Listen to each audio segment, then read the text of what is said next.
passion and pageantry of college football lives here.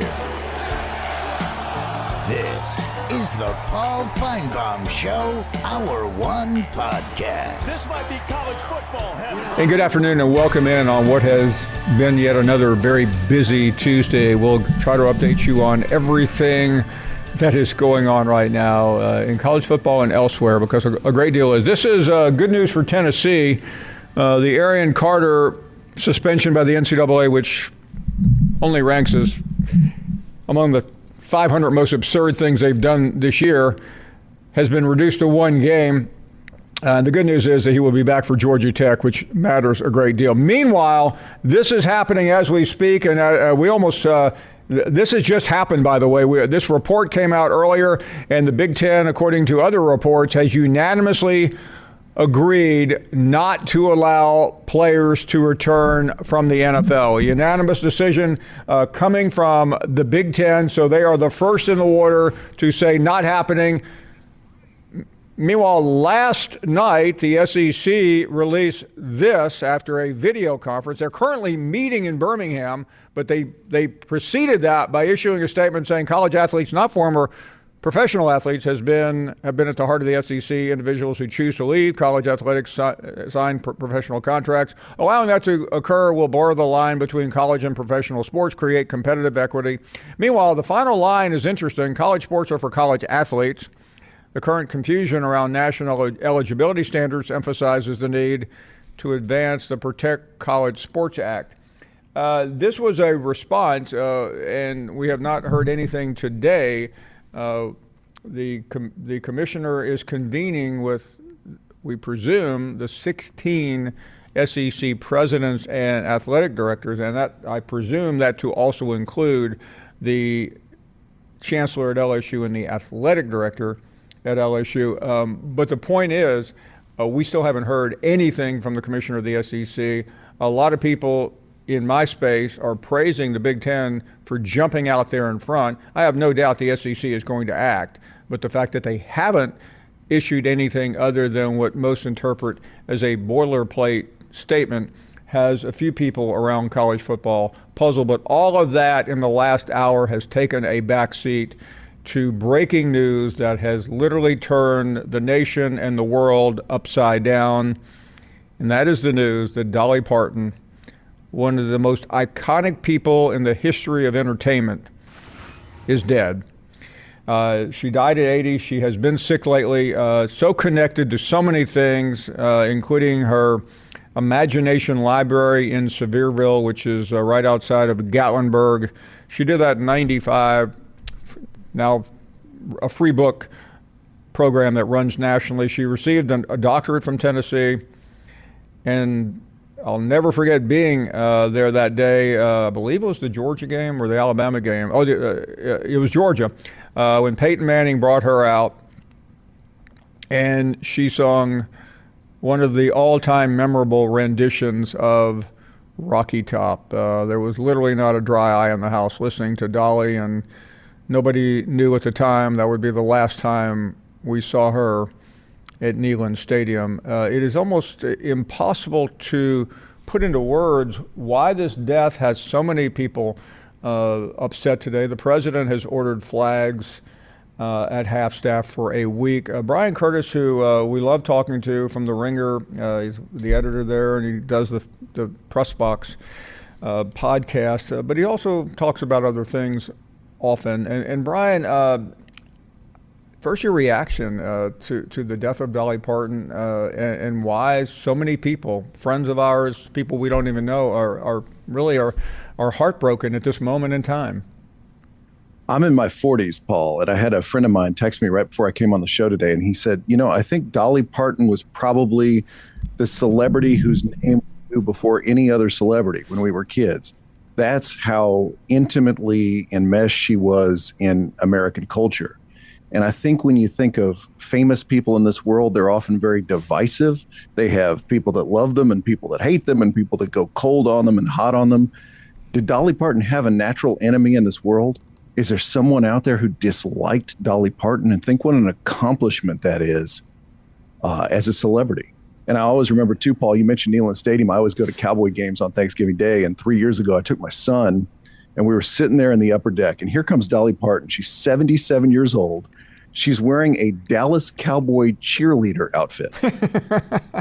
And she's the only 77-year-old who would dare try to do that. And she's going to do the halftime show. And, musically, I think she was doing We Will Rock You and other stuff like that. That will not be, in the great performances of Dolly's career. But I just remember turning to my son and saying, you might not know who this person is. You might not appreciate this, but someday you will think it is so cool that you got to hear Dolly Parton perform. And I'm really interested in what you said because, I grew up with Springsteen, and now he's become polarizing because he shows up at Joe Biden rallies. Lee Greenwood shows up with the president, but Dolly, I have no earthly idea, nor did I ever care what her politics were. I don't know if that was by design or not. She grew up in East Tennessee, but she just, she made that transformation into the movies. 9 to 5 is something that you'll see constantly tonight. She did other great movies. She did the movie with Burt Reynolds that really was a takeoff of the Texas A&M game. What's the name of the movie? The Last The Best Little Whorehouse. The Best Little Whorehouse in Texas. You should know that. You're a Texas guy. I'm still struggling because I think, and somebody argued with me a few minutes ago. He said she's bigger than Elvis, and maybe because I was in Memphis on the day that Elvis died in 1977, I said there's no way. But she also had a lot more time than Elvis to be around and to have an impact. She had more time. To your point about politics, she seemed to belong to all of us, no matter what your political stripe was. And I think, too, I think back to those early appearances she had on Johnny Carson, at least early in my life in like the 1980s. And Dolly always had this great sense of herself. She was always teasing herself. She was teasing the way she looked. She was teasing her private life. She was that kind of celebrity who you actually believed that it didn't all go to her head. And whether that was true or whether that was just what she was saying, but she just always seemed like such a likable person. Yeah, you mentioned Carson, who was just the tapestry and the TV log of my youth. But I'll never forget it because I was watching. I was in college, and I'll try to get this correctly. Everyone made fun of or joked about Dolly's breasts. And Carson, with a straight face, as only he could do, he said, "I would give about a year's pay to peek under there," and the entire country fell apart laughing. You couldn't say that today. You'd be hauled off the stage. But in 1977, he got away with it, and you will see that clip today, I promise you. Absolutely. She was just a natural in that environment, a natural on stage. You mentioned the movies. I remember my mom taking me to see Dolly Parton movies when I was growing up. She just seemed to belong to every one of us in this fundamental way. And she was also a great musician, and I don't want to make light of that, but some of she wrote a lot of really famous songs that are still being played. And I have to admit, in full disclosure, it pains me to have to change gears because to get to what we are going to spend most of the time talking about today feels almost sacrilegious considering what we were talking about. But before we get too deep into the weeds, your reaction to the circus of college football that has been the last 24 hours. Oh, my goodness. A couple reactions. I mean, one is the SEC versus Big Ten dynamic, which seems to be the dynamic of American life as much as Democrats versus Republicans these days. I always enjoy that part of it.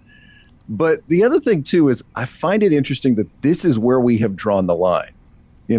So much has changed in college football, right? We're paying the players sometimes $1 million, maybe even here $2 million a year. And all of us college football fans are like, okay, well, we're okay with that. College football has gone from a very restrictive transfer system to something close to NFL free agency. And we're all like, okay, we're fine with that.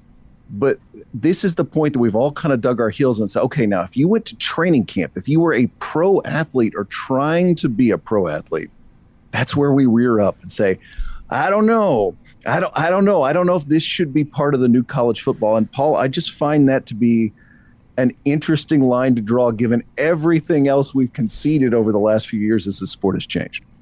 We're talking to Bryan Curtis from The Ringer about where we are, and even though he's not the only one, I did the circuits the last 2 days on ESPN, but nobody mentioned that Steve Sarkisian has a player that was coming back. Nobody mentions anybody. It's all about Lane Kiffin, and I just can't let you get out of here without an update on Lane Kiffin. Who, give him credit. He has transcended the sport, and I'm not sure where he has transcended it, but he has. Well, he's enhanced the media careers of several people in this profession, present company very much included, Paul. I also think college football needs villains. And, what I would be interested in asking you is, how far does Lane Kiffin have to go to really reach the tier of Steve Spurrier, which I think is, to me, when I think of good-natured, smiling people that just drive opposing fan bases absolutely crazy, Spurrier is number one in my lifetime. He's always been. And do you think Lane can ever quite get to that level? And I'm going to say something that a lot of people will not find very funny, but Steve Spurrier was funny. I saw him once. I saw him in real time deliver the Citrus Bowl line, where you can't spell citrus without the U and the T.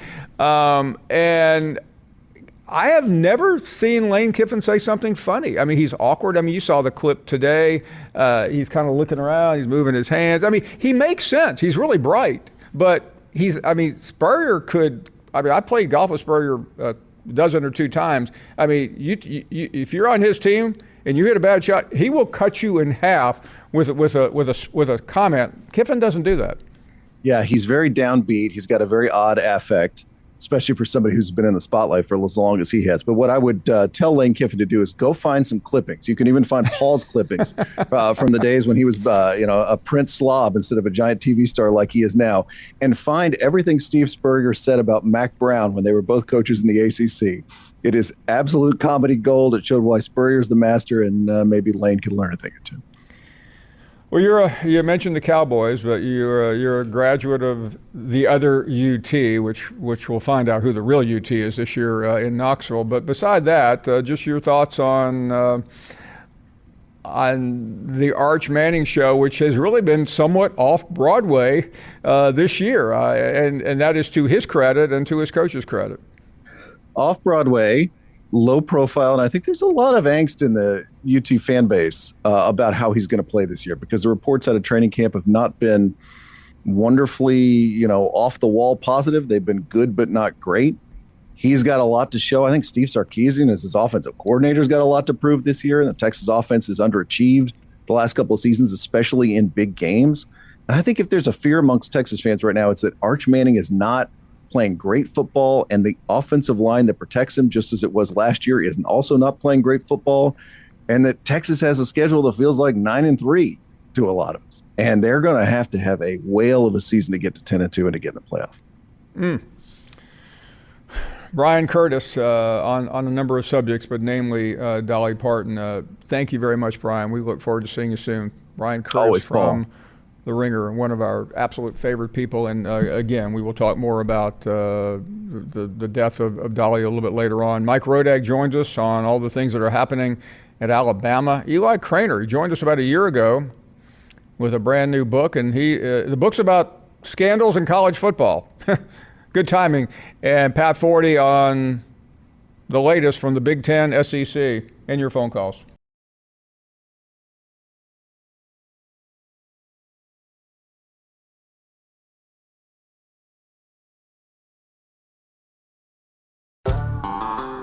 You're listening to the Paul Feinbaum Show podcast. And all the news a little bit later on in one place, SEC Now. That will be at 7 o'clock Eastern time. Again, welcome back. So much news that we are trying to deal with today. We mentioned the death of Dolly, and certainly the entire world paying tribute. I mentioned the president has lowered flags across the country to have staff. More on that as we get it. We're also waiting word from the Southeastern Conference.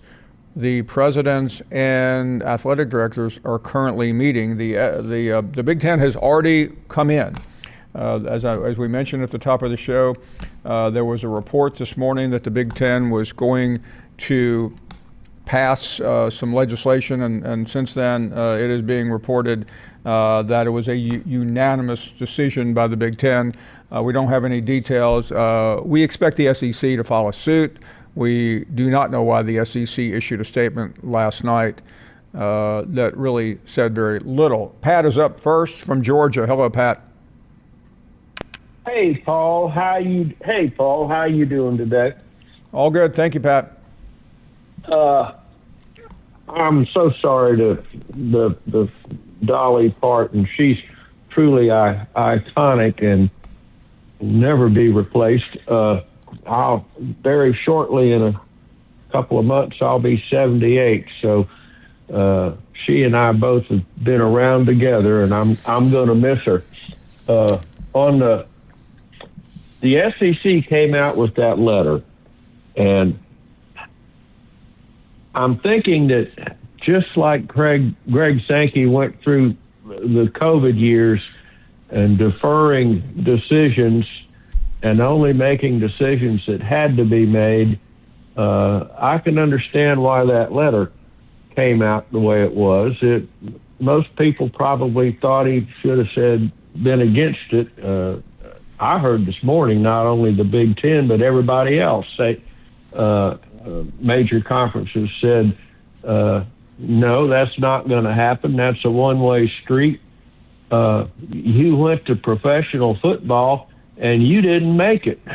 You weren't good enough, and now you want to come back to college. No, you're not going to do that. And I think the SEC will come around to do that. You got to remember that they have to figure out how to handle LSU with kid gloves. And I think that's Pat, let me jump in here for a second. I appreciate your call. I think that's the problem. Why do they have to handle LSU with kid gloves? Luke is up next in Texas. Good afternoon. What's up, Paul? Just want to check back in with you. I had my first week of school. Did great. I appreciate your advice. But I want to talk more about ball this week. All this like LSU and like the NFL stuff I've been seeing, it's just been like really crazy, especially like not just for the NFL part, but like this time of year to be adding like players to your roster. Like I know they're like pretty solid players, but I don't know how like the chemistry and like the gelling is going to work. It's going to be interesting, especially on like defense side of the ball where like you really need to have like form and technique. I don't know how.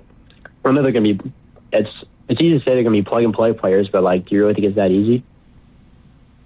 You know, Luke, I'm glad you said that because I think that's something that we haven't really talked about.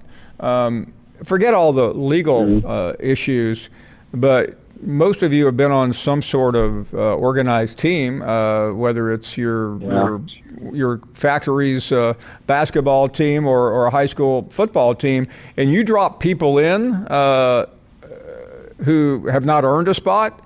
Who have not competed, who have not been part of the training, and there are going to be some very bad feelings, and that's going to happen. Hey, thank you for the call. Really do appreciate it. Keep us updated on what's going on. And Alex in Baton Rouge is up next. Hey, Paul. Just finished my first week of school, or kind of in the middle of it now, but I got a funny story for you about, class and just the laziness of this generation. Sure. All right, so I'm in my geography class, and my professor, he goes, all right, we're going to just read the syllabus today. And then it's a pretty awkward silence. We're all just reading the syllabus. One person gets up.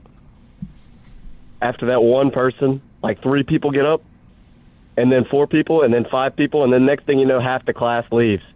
Luckily, I'm a good kid. I stayed in my seat. And then the professor, we had like 40 minutes left, he just decides to just start giving us a lecture on geography. But obviously that's not the whole point of like my call today. But I just wanted to update you on that funny story. Where is the uniformity in college football? Like, I think that's one of the biggest issues with our sport right now. Like, where do we find it? Well, that is really the issue. What everyone wants is a level playing field, same rules for one school versus the other, and we don't have that right now. and we're not going to have it unless we become professional, unless it becomes professional football. Why does professional football work? Everybody spends the exact same amount of money. They have the exact same roster size. They have the same rules and regulations. And by the way, it is not Lane Kiffin's fault.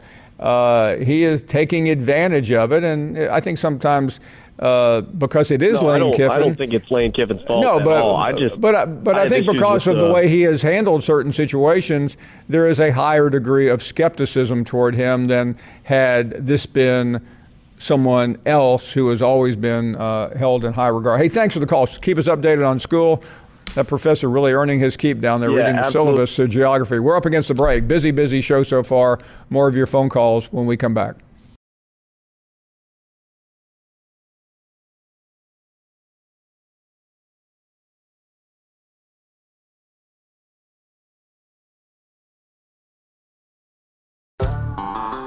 You're listening to the Paul Feinbaum Show podcast. We got some news from Vanderbilt. The hotshot, Bryan Curtis, will have to wait. Vanderbilt names Blaze Berlowitz as the starting quarterback. Who is he? He's from Oklahoma. Entered his third season, came over from New Mexico State with a few other people. He's a senior, probably will not last the season as a starter, would be what the peanut gallery is saying. Augie is up next. Oh, very sad news to hear about Dolly. It's almost sacrosanct her figure to talk about football, but I mean, she is one of the most iconic figures of our generation and easily one of the most memorable of all times. I just know her from afar. I mean, to me, she was what I imagined Tennessee to be, and more than that, I mean, she was emblematic of the South, and I think it was right for the president to order the flags lowered to half-staff because of the impact she had on American culture and society. You agree? I completely agree, and I think if you look at her, the first half of her career, she was successful. She was funny. She was a lot of things. But I was asking Bryan about this, and I'm curious for anybody. Whatever transformed the second half really turned her into a very popular entertainer, into this figure that we are talking about today. And I think it's not just longevity. A lot of people last a long time. It was just her personal, I think it was her story too, Augie, what she gave back, but also the way she presented herself. I mean, how many people do you know that are as non-controversial, nonpartisan, universally loved as Dolly was and is? Well, it's almost impossible to be that way nowadays, Augie, because at some point you have to commit. And I used to love talking about how this show wasn't political, and then we went through COVID where it was political, and then we said it again, and then we got off track a little bit. But we try to keep it in the middle of the highway. It's hard too these days. Even the car you drive, people infer some kind of political intent on your part. Really? Everything you do, you're right. Everything about you, they infer to a certain political ilk or bent. But, Paul, going to more inane subjects, college football, I mean, conferences now regulate themselves, do they not? There is no universal rules of behavior from the NCAA. Well, no, because nobody pays attention to the NCAA. I talked to a friend of mine yesterday, and he mentioned a school in the SEC, and I almost fell over laughing. Augie, he said, they're about to get hammered by the NCAA. I'm like going, really? Nobody gets hammered by the NCAA anymore. That's so 1990s. Exactly. And people keep talking about integrity. One man's integrity is another man's advantage. So integrity is who's wearing the shirt. And college football, by today's rules, it is professional football. The players are getting paid. So this business about, they're amateurs. They're not amateurs anymore. I mean, we've said this 1,000 times, and Kiffin is only operating in the territory in which he finds himself. And why not take advantage of a rule if it's there. It's not for him to make the rules. It's for him to use them to his advantage. The president even said, I don't pay taxes. That makes me smart. Well, Right. it really does, doesn't it? So at this point... Well, yeah, again, hey, thanks for the call. By the way, Kirby Smart said today that he will not be taking anybody off of an NFL roster. Daryl is up next. He did say that. You're absolutely right. You know what? Let me ask you this, Augie. What about you got to open up a spot on the roster for him, right? What about the kid that's been on the practice, been practicing all summer long, all spring long? Now he's out of a job. You know, he's got to come off the roster to replace him. I mean, I got a feeling, Paul, if it was somebody besides LSU, I mean, Augie would probably have a different opinion on it. And Sure. that's just my opinion on it. But hey, the reason I called is, if you and the rest of the world listening, okay, if you ain't got anything to do tonight at 7 o'clock, go watch the Little League World Series. Go watch this Rasmus girl, 12 years old, Kenzie Rasmus. Have you seen her, Paul? I saw her last night. I sure did. By the way, I think that game, hold on, I think that game is this afternoon. Let me double check. Oh, is it this afternoon? Okay. Yeah, no, that game that game is being played right now, and the top of the second, Phoenix City is up 1-0. So you better change your evening plans. I need to go watch her. You're right. Absolutely. I wonder if she's pitching. Do you know? I will find out very I tell easily. you what. I mean, I know she's that Rasmus bloodline. I mean, it goes deep, but Phoenix City's right there next to Columbus. That girl sure. is she is something to watch. All right, Paul. See you. Bye. Yeah, no, and you're right. I mean, I have kept up with her. I know a lot of people that are following that. Let me go to Sheila in Birmingham, Alabama. Oh, fine bomb on this fine Tuesday. Oh, it is so hot up in here. Hot up in here. I love you, Paul. I'm going to leave it right there for now, but shout out to Miss Dolly. And I said, Miss Dolly, all you ladies listen up, and you guys who, may act like some ladies because you suck sometimes, but she's always classy, she's always cute, and she's just the best looking 80-year-old I have seen outside of my mother, who is 83, who looks fly. So from that, I mean, she's just so iconic. It's something about her, and you know what it is, Paul? It's a God thing. So I'm going to leave it in the safe and leave it right there. Let me get to my football right now. So all of you, guess what Kalen DeBoer said when he picked his starting quarterback, Keelan Russell? He says to Austin Mack, this is grown man stuff. That was his quote in his press release. That's funny. This grown man stuff. I had a talk with him. He was the first one at practice. It's grown man stuff. And this is what he also said in the press release and talking to press in Alabama, down in Tuscaloosa. He said this. He had to pick to win. Think about it. He said he had to pick to do what? To win. Because they own you. They own you. They own you. You got to win. He's saying that, and he likes that kid. Everybody does. Good kid. Hopes he make it. Let me go to Lane Kiffin. Now everybody back on the Lane Kiffin train. Everybody was hating last season, hating last year, hating last month, and now Lane Kiffin is, I'm with you. Hey, he's just taking advantage of the situation that is posing itself to him, because guess who got to win? Lane Kiffin. He is going to do what by any means necessary. He's going to just have that thing going. And if he can take some NFL players, then I would too. But I don't like it, because this is what I had to do. When I left Michigan State University, I did want to go back, but I didn't have the money. I had to get a job.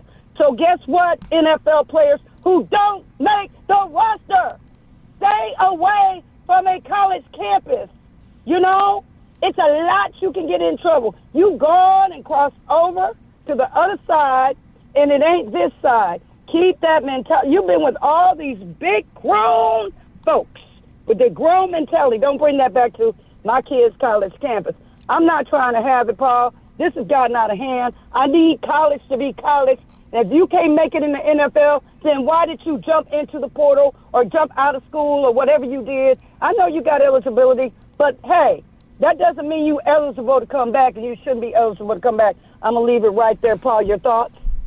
Thank you very much for the call. We'll go to the break. We mentioned again Dolly Parton, and we'll be remembering her all afternoon. I just saw a line, I'd forgotten it.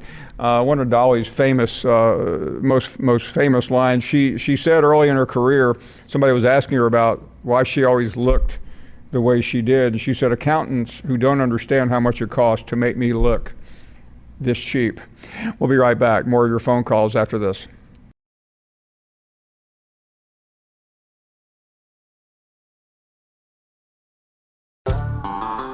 You're listening to the Paul Feinbaum Show podcast. We're back, and Tyler in Louisiana is up next. Good afternoon.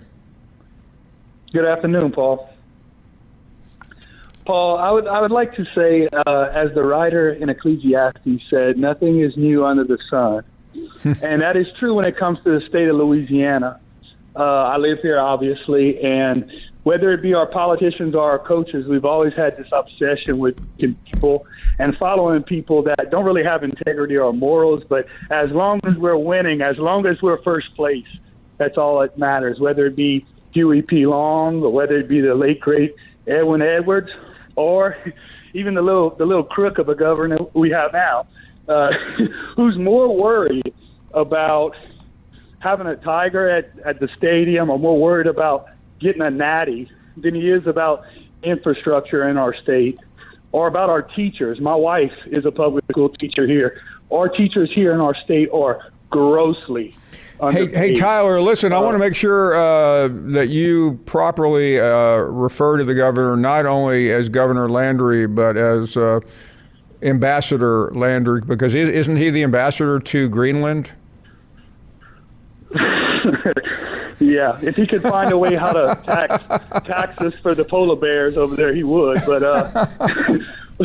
Paul, we have some of the highest insurance rates in the nation, and we're one of the poorest states. And we're worried about football. And look, when I talk to LSU fans, I'm not an LSU fan, but when I talk to them, I live amongst them. They do not care about none of this. All they care about is LSU winning. And look, for all fans, I would say if you're an LSU fan in this state, you should really reconsider how you think about that, because there's more. And even though I'm an Alabama fan and I don't really like my coach too much, he's a choir boy in some ways, I'm still proud of him. At least he's not trying to take the cheap way out or try to manipulate the rules to win. Winning is not everything. What are we teaching our children in the next generation? So I'll leave it on that rant, Paul, but thank you for giving me the time. Thank you, Tyler. And let me update a story that we have been reporting all day. Thank you very much for the call, but it is official now. The Big Ten Conference just issued a statement saying that the Big Ten Conference Tuesday unanimously adopted a conference rule to prohibit football players who have signed a professional contract at any point to be in. So that is now on the docket. We're waiting to hear what the SEC has to say. They're reportedly meeting in Birmingham, Alabama as we speak. Chris is up next in South Carolina. Oh, I hate to ruin your day by calling in so early, but I can't. I heard what you said earlier about Dolly. I mean, good thing about that is one of her biggest friends, one of her biggest supporters, they're going to be up there together, and that's one of your ex-callers. That's Diane Townsend, Paul. She died earlier this year. Oh, yeah, that's right. And that's the only good thing about it, that they can be together once again, Paul. And like you said, like, Diane, I met her through your show. I met her on the after hours, and we talked a lot. But I know that she was a big fan of Dolly Parton, and we had a lot of conversations and jokes about it. So I just want to say that today and honor her and Dolly, because you know why I was a big fan of Dolly growing up. But hey, she was a great person. But Paul, let's get to the football, and I really got to take my hat off to you, Paul, because you telling it like it is, and you calling it the way it's supposed to be called. You ain't sugarcoating because Lane Kiffin is in your conference. You ain't sugarcoating because the way you feel about it, Paul. You telling the truth, and I got to give you props and respect for that. But I know Lane Kiffin watch your show, and I want him to listen up, Lane.